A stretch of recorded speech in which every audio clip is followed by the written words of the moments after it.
like you doing weightlifting stuff with me.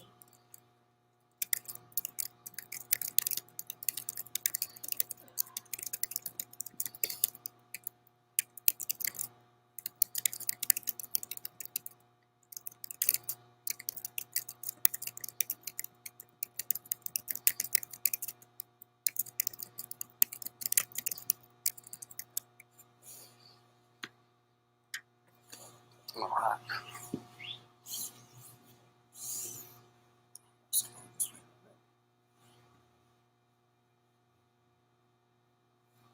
All right, welcome back for our next virtual Jiu-Jitsu fundamentals class.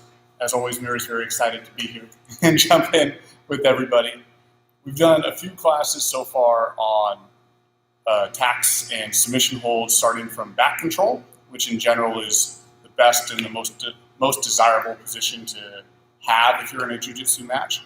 And we're going to switch things up a little bit today and look at the position that I think Jiu-Jitsu is probably the most known for, and that's the closed guard. So this time I'm going to be on the bottom, Mira's going to be on the top, and we're going to talk about a few basic principles and concepts and tactics that we want to have from there, and then look at one of the most fundamental techniques that anybody who's just starting out in Jiu-Jitsu should know, and it's still something you see at the highest level. You see it in Jiu-Jitsu black belt world championship level matches, gi, no gi, you see it in MMA, so it's something that should be in pretty much everybody's arsenal who does some Jiu-Jitsu. All right, if you aren't familiar, because these videos are intended for an audience that might just be getting started, not everybody has a lot of familiarity with Jiu-Jitsu. Let's first look at a couple of different positions where I'm on the bottom so we understand why one might be better or worse than another. So if I'm on the bottom, the position we're going to be looking at today is called the closed guard. And that's where I'm going to have my legs wrapped around Mira's waist like this. Okay? Me having my legs on the outside is super important, and it's going to be what allows me to protect myself the best and eventually go into my offensive techniques. And it's also the hardest position for Mira to be offensive if she's on the top position. It's going to be harder for her to do punches or submission holds or anything like that. Okay? One step better for her and one step worse for me is going to be the half guard. So instead of having control of Mira's whole body with my legs, I'm only going to have one of her legs. So she's going to put a leg over here, and then I still have a grip of one of her legs, which in this case is her right leg. I have a grip right now. Okay? So I have still some control over her body. I can still have some offense, but I have less control, meaning that she can start to impose her will potentially a little bit more and is that much closer to being in a very advantageous position. And what I really want to avoid is Mira being on the top and me not using my legs to control any part of her body, right? So if she ends up going to what we would call a side control position where both of her legs come over here and she gets a chest-to-chest pin on me, this is pretty bad for me. And even worse is if she gets to what we call the mount position where her legs are going to be on the outside and she's on the top. This is something that when I teach our fundamentals classes or our beginners classes, a lot of people actually do end up getting confused between mount and closed guard because they look almost the same. But me having my legs on the inside here is pretty terrible for me versus if I can get my closed guard where my legs are on the outside, that is where I prefer to be if I'm on the bottom. So we'll go ahead and go back to the closed guard for now.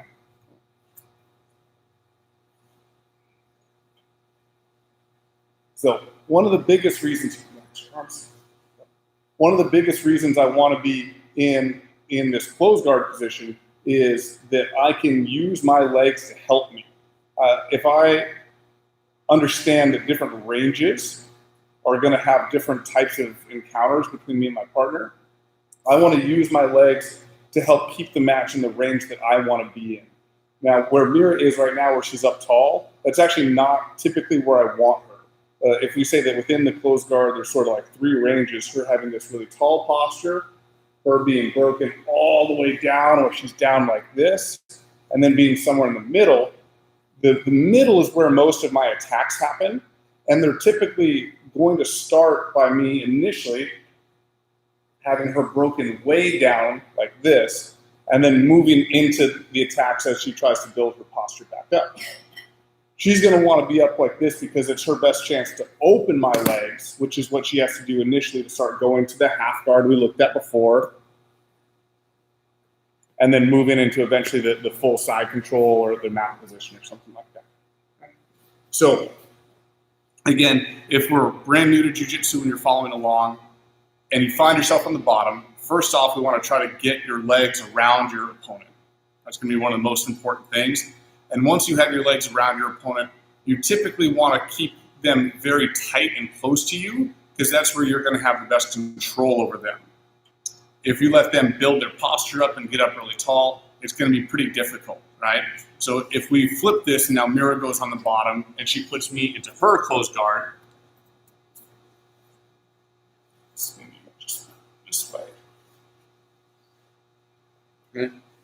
So what Mira is not going to want is if I can get up tall, right? Now it's hard for her to reach my neck or my arms for any chokes. Or if you guys watch MMA or self-defense situations where punches are in play, my punches could have a lot of power if I have all this posture. What Mira would want, even at a size disadvantage, is if she can keep me down and maybe make a grip on the back of my head and keep me in low like this, it's hard for me to do much. My posture is broken. I'm reliant on kind of my weaker back muscles, and I can't use my hips very well. So it's pretty advantageous for her to keep me down and controlled like this. Okay, so we'll trade back. And so looking at this as a bit of a series here. So let's say I'm on the bottom. Mira's in my closed guard. Okay. And we understand she wants to be up and tall, and I don't want this. Okay. One of the first things I'm going to be looking to try to do is to try to break her posture down, and me using my legs is the main thing. So I'm going to think about my knees pulling to my chest, my heels pulling to my butt, and what I'm going to do is pull her so that she sort of lands chest to chest, and she might have to put her hands on the floor to kind of catch herself. Something like that. Right there's where I want to be. Okay, so one more time. Good. And now, a lot of times, if the person is in Mira's position, they're going to have their hands on me because they want to have like a bit of a stop if I do that. So I can combine this, taking my hands, coming underneath, so going close, coming underneath and doing a circle so she can't put her hands on my stomach anymore. So one more time. So we're going to come inside. I'm going to make my hands go to the roof and then wide apart. And as they're going wide apart, I'm going to pull my legs to my chest. And very important, I'm going to control her head and try to keep her down. Now if Mira tries to build her posture back up, you should find a lot of difficulty with that. Okay. So now Mira and I are going to trade top and bottom, and you'll see what it looks like with the roles reversed. And if you're following along at home, go ahead and have one person switch right now as well. All right. So we're going to be in the closed guard.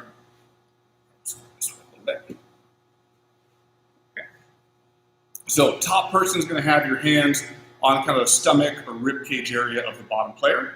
The bottom person is going to put their hands, just like Mira did, and then she's going to make her fingers go to the sky and then away from each other, and then pull her knees to her chest. Good, and I can catch myself. And then she's going to get my head and hold me down real tight. Right? One more time. So her hands go behind mine, up to the sky, and then outwards. And then she gets my head right away. Good. And you want to train that to be an automatic response if you're on the bottom, where you're going to get the head immediately. Okay, so one more time. Hands go behind. She uses her legs as well. And she gets my head right away. Perfect. Okay, all right, so now we're going to trade back. So that's step one, is we want to break their posture and try to get them down into that broken down position. Okay, so once I have them there, then we move on to sort of the next part. Let's have me angle this way a little bit, Mira, so be on this side.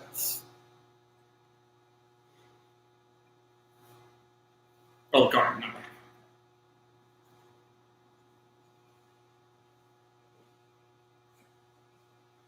All right, so let's say we go through that again. So I'm here, and I break her down, and I start to control her head. Okay?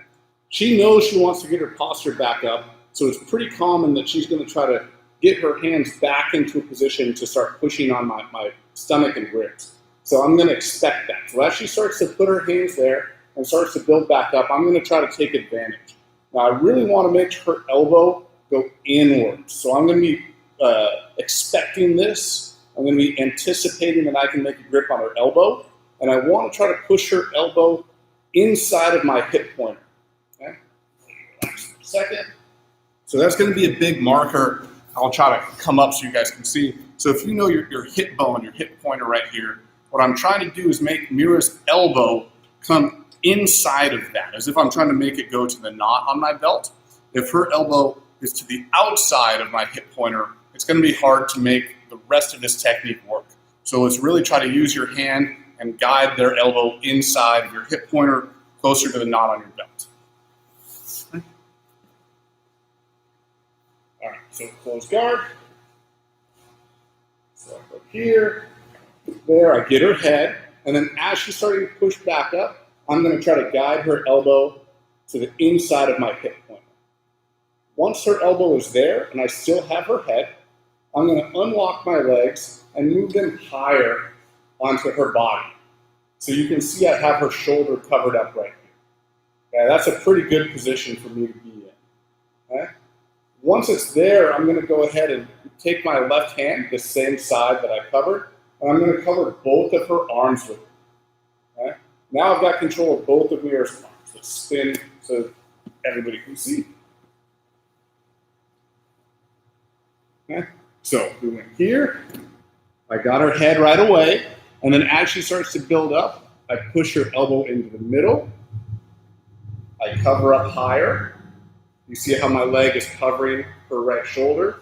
And then I'm going to cover both of her arms with my arm. If I can make a grip to get her elbow on this side, that's really good for me. Okay? So once I have that, this hand is now pretty free because my legs have control of her head and she can't get her head up very easily anymore.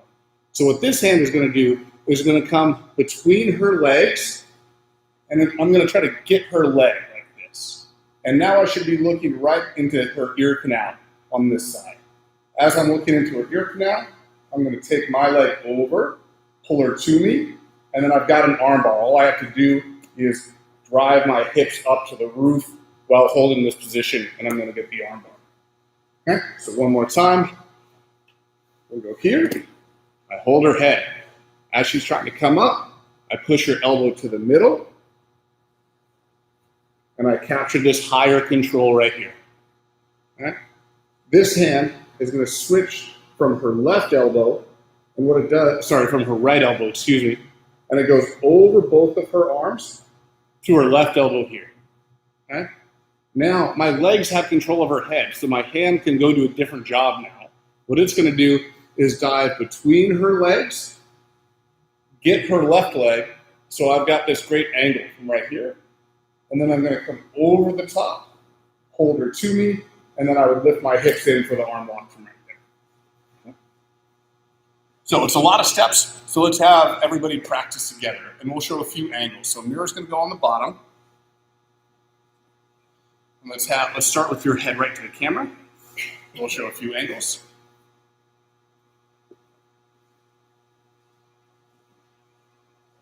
Okay, so first she's going to break my posture down just like before. Get my head. Huh? She's expecting me to try to push and try to get back up. So she's going to shove my elbow to the middle, and she's going to unlock her legs and move higher and try to cover my shoulder. Yes, just like this. Okay? Now what she's going to do is her left hand is going to go over both of my arms and get, yes, exactly. And then she's going to try to make a grip on my knee on this side. I'm going to stick my leg out to help her for this one so you guys can see. Perfect. And now this leg, her left leg just goes over my face. She tries to squeeze my head with her leg pretty tight, and then she lifts her hips up to the sky, and then she's going to get the arm bar on my arm right here. Okay. Let's do one more from that angle, and then we'll show another angle. So same thing. So she breaks my posture. Good, gets my head right away. She's expecting me to try to build back up. So she pushes my elbow in. Now she makes that higher leg grip. Exactly.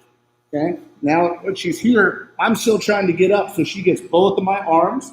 Then her arm goes to my leg just like this, her leg over my face, and then she extends, and she'll get the arm bar.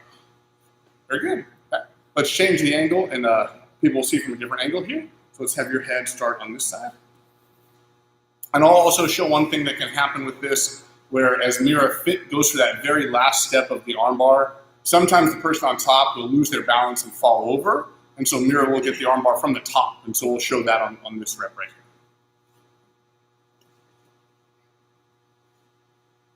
Okay, so she breaks my posture down, gets my head. As I try to come back up, she gets this higher leg position. She gets both my arms. Good. Her leg goes over my face, and then I'm like, I fall, I lose my balance, but she can still pull my pinky to her chest, lift her hips up, back, back, back. And that's how we get the arm bar. Now remember, if you're training from home, make sure you let go when the person taps out. I thought you were going to actually tap instead of say tap. Sometimes both your hands get caught. You have to do a verbal tap. All right, we've got a question on here. The question is from Shane, who's one of our blue belts. Shane, happy to answer for you. His question is this an arm bar where you want to cross your ankles, or is it not one where you want to cross your ankles? That's a great question. We addressed that in one of the previous classes. The answer to that is I do not prefer an ankle cross on this one. I have a pretty strong preference for keeping them uncrossed. So let's go ahead and show the class why.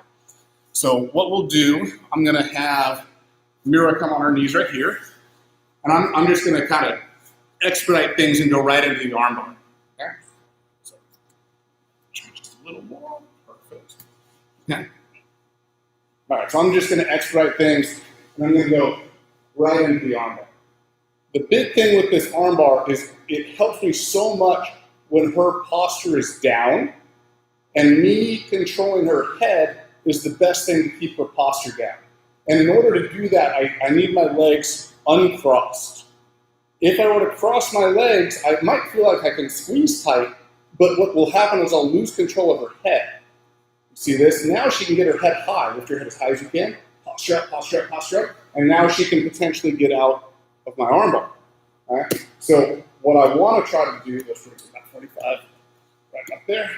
What I want to do is I want to make it feel, just right here.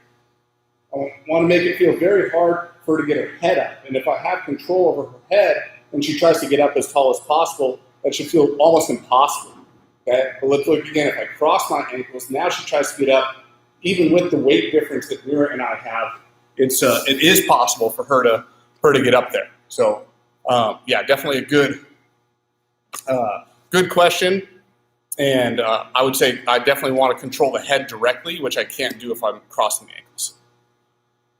All right. And then follow-up question also from Shane, what if we fall over like in the last example? That's a great question. And that's going to open up a lot of variables. So if we have Mira lie down on her back with her head facing the camera here. So I do like to cross my ankles if I feel like I've got this arm in the trap. So if I've got both arms in the trap and I'm on top, I like to cross my ankles. I think this is a really strong position and it makes her escapes pretty difficult to do. If I don't have that arm in it, then I've got to take it on a case-by-case basis, right? For example, if I'm both on this side, which sometimes happens, or if I'm both on this side, which also sometimes happens, I've got to make a case-by-case basis. Something like on this side, there will be an obvious switch that I could go into a triangle choke if I wanted to, where she might sit up and I go into a triangle. So having your legs uncrossed might make that a little bit tighter. But on top, I think it's generally fine to go ahead and cross your ankles. But what I would do is I would wait until I make sure I'm on top. If we're talking about the transition right from this technique, I would keep my ankles uncrossed and then sort of make a game time decision based on how we land on if I want to cross them or not. So, all right. Good questions, Shane. Thanks for chiming in on those. we'll take just one more. We'll do one more rep here. If anybody else has a last question, go ahead and get that in. Otherwise, we'll have Mira demonstrate probably one more rep, and then we'll call it a day.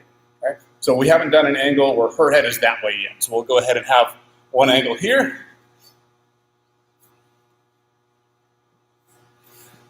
All right, so she's going to break my posture down. I'm going to get my head control. She's expecting my elbow, so yeah, exactly. She's going to build back up, get both my arms, try to get my leg, yep, and then, yeah, and she can extend and time out from here. Or if I fall over, all right, now she can decide if she wants to cross her ankles or not. It's kind of her choice. And there's the tap. So, she got me again. So, all right. Thanks for tuning in. Shane, thank you for the questions. If anybody else has questions in future videos, our plan is to keep doing these live 2 o'clock Pacific time on Saturday, Sunday. And then on Wednesdays, we're looking probably a little earlier, about 11:30 or so. And again, I think it's fun for me. It's fun to have the engagement to answer these questions live. I see Ian's on there too. Ian, if you have any questions on future ones, go ahead and ask them, and we'll get them answered live for you guys. And then if you have any questions that you realize after the fact you didn't ask in real time, or you weren't able to make it live, feel free to send them to us or put them in the comments of the video, because this saves, and then we'll try to answer them in future videos for you guys. All right, thank you very much. Have a good rest of your day.